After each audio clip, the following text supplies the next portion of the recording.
I was thinking about this story that I remembered because when you're alone with your thoughts, it's like sometimes you want to get away, and we find ways to get distracted, right? Because we're not thrilled with what's going on, or we're not thrilled with what we're thinking, and sometimes there's a lot of fear, a lot of anxiety about what's happening or coming up, and there's this wonderful story that comes. I think it's I'm not even sure what the origin is, but I'm going to read it. Houston Smith talks about this book in his book World Religions, and it's called The Farmer Whose Horse Ran Away. I don't know if you know this story. I'll read it to you. It's very short.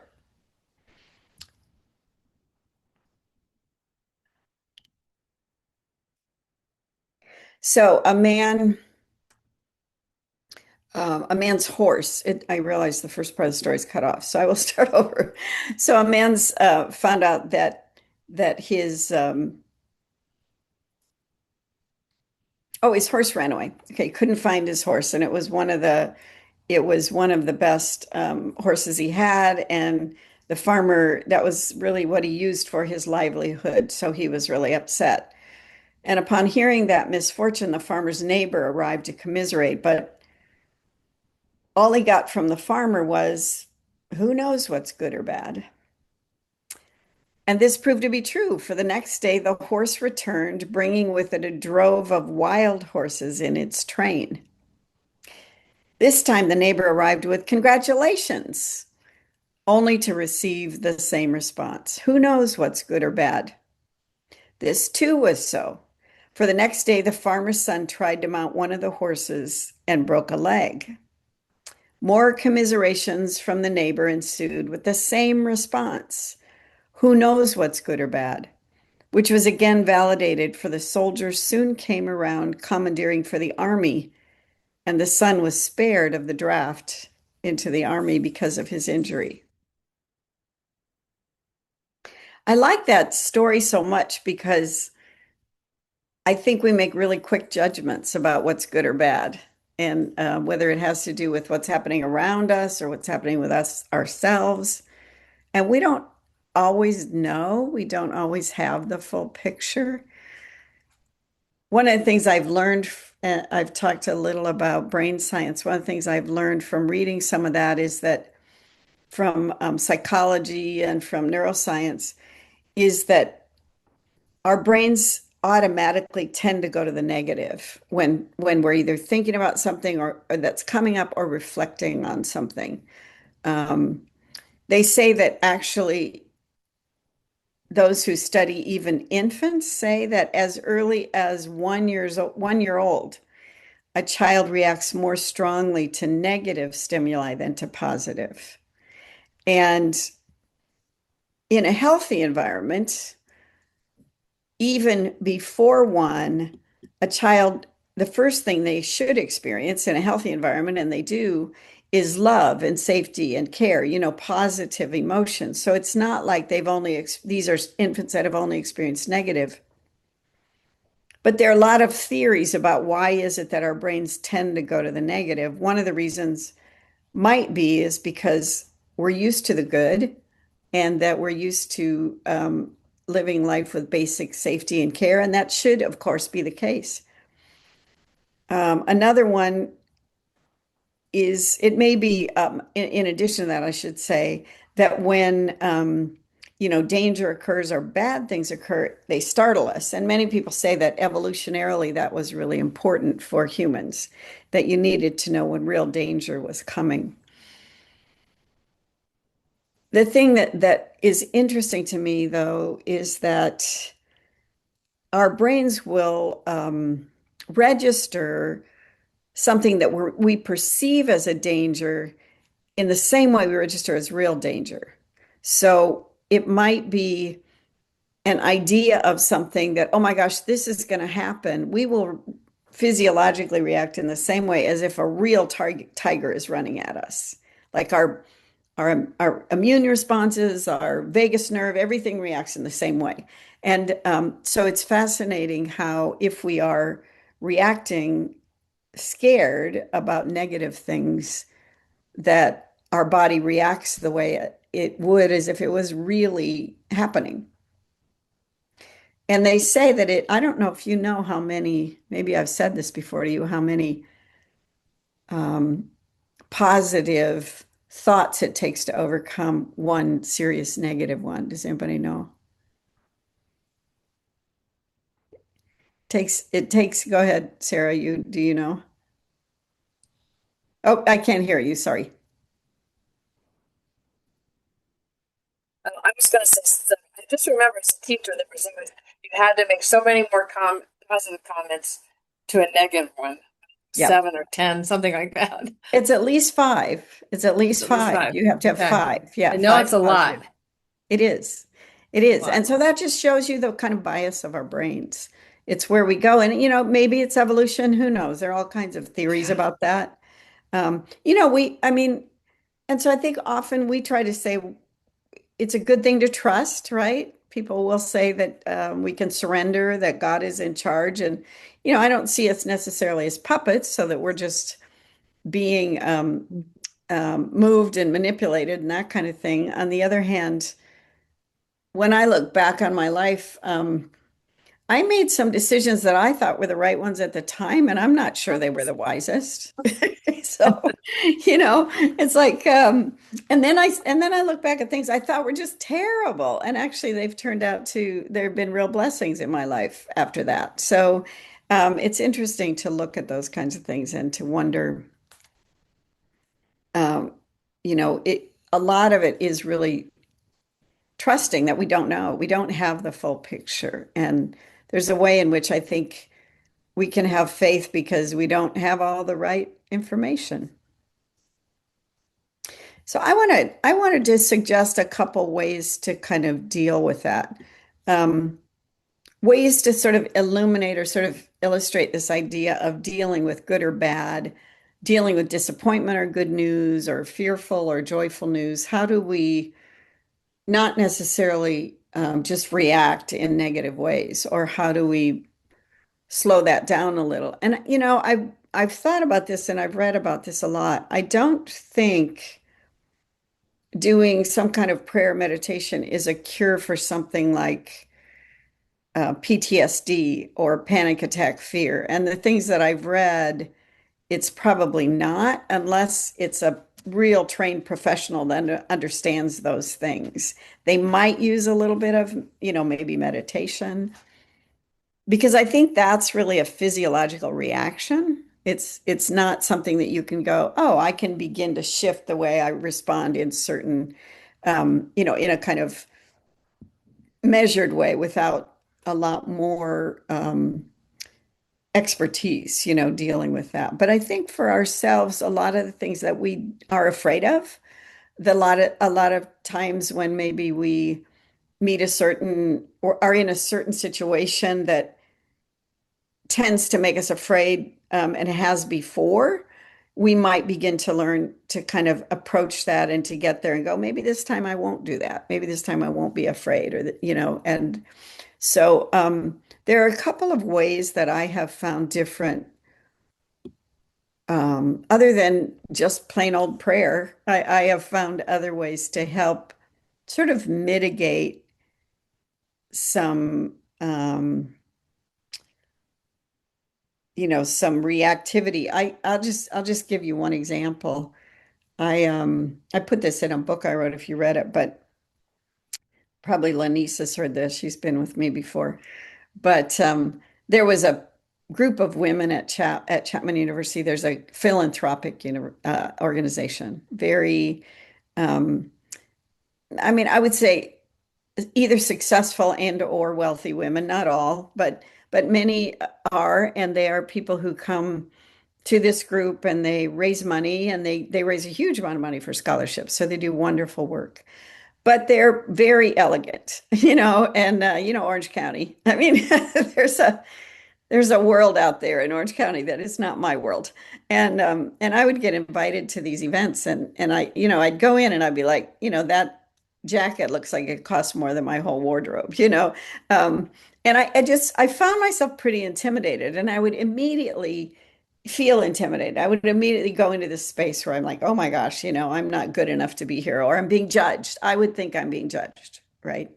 My mind just went to these negative way places, self-conscious places. So I tried this exercise. I just did this as an experiment, and it took some years to get there. I'm not going to say it happened overnight because I would go to these not that often, what, 3 or 4 times a year, maybe. Um, but I would do this exercise, this one I think I talked to you about before, and it's just called stop. So you just, although I add something into it, so I'll explain it to you. You just stop and you take a breath and you observe. So STO for observe. And the observe is to stop and observe what is going on in my mind right now. Okay, right now I am thinking that I'm inadequate. That's what's going on. What's going on in my emotions? I'm feeling self-conscious. What's going on in my body? And I would inevitably notice that I was slouching, you know. So what happens is I started to use this particular exercise like in the middle of a crowd. Nobody knows you're doing it. You just sidle to the side of the room, you just stand there, and in a couple minutes you go, okay, I'm not feeling right. And it's this situation because I felt this here before. And it makes me afraid, really, in some way. So I would do that, and then the P is just proceed. STOP. So when you're in an uncomfortable situation, one that might make you either feel some negativity toward yourself or some fear. And then I would just proceed. I mean, I would just move on from there. But I had kind of recorded and sometimes I'd write it down. Well, how did I feel? So I did that each time I walked in. And what happened was over time, I I found those feelings shifted. And I think part of it was I just did this. It was like I became self-aware of what I was doing and that I was doing that to myself. Nobody else was telling me you're inadequate, you know? They didn't invite me there because I could wear the same clothes they wore. They invited me because I work at Chapman and they wanted the female administrators there. That's what they wanted. Um, and I realized whether it was true or not really didn't matter.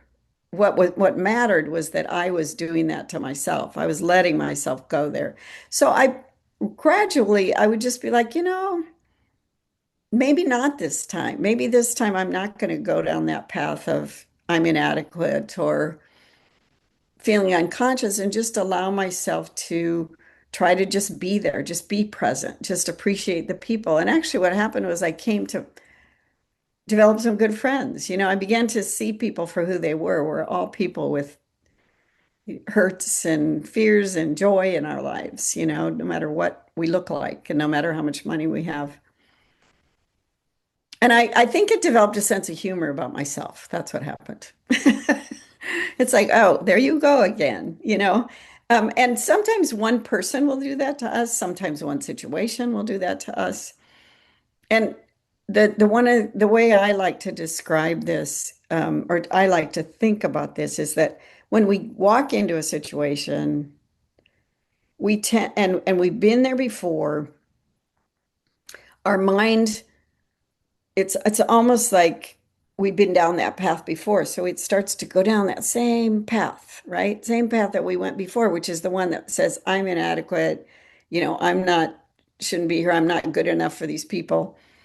But if we pause and go, wait a minute, maybe I won't go down that well-worn path this time. Maybe I'll try to bushwhack through the woods over here this time.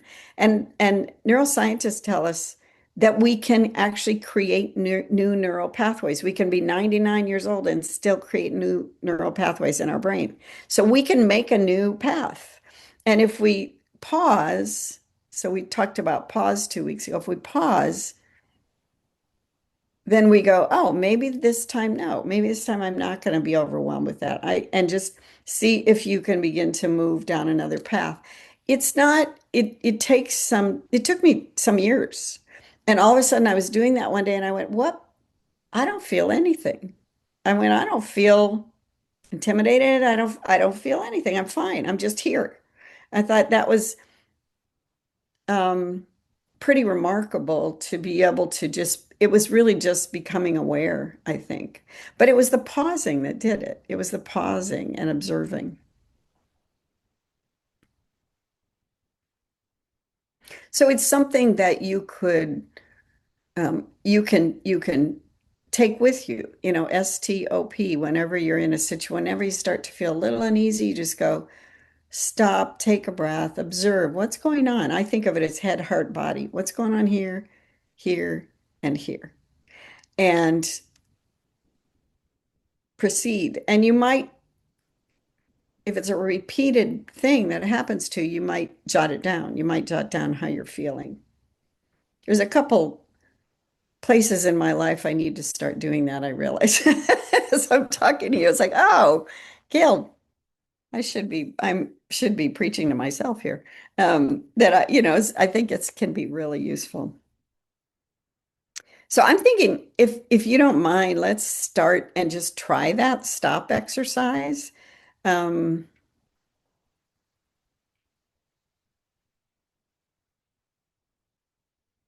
and I just want to say a couple more things about it before we move into it.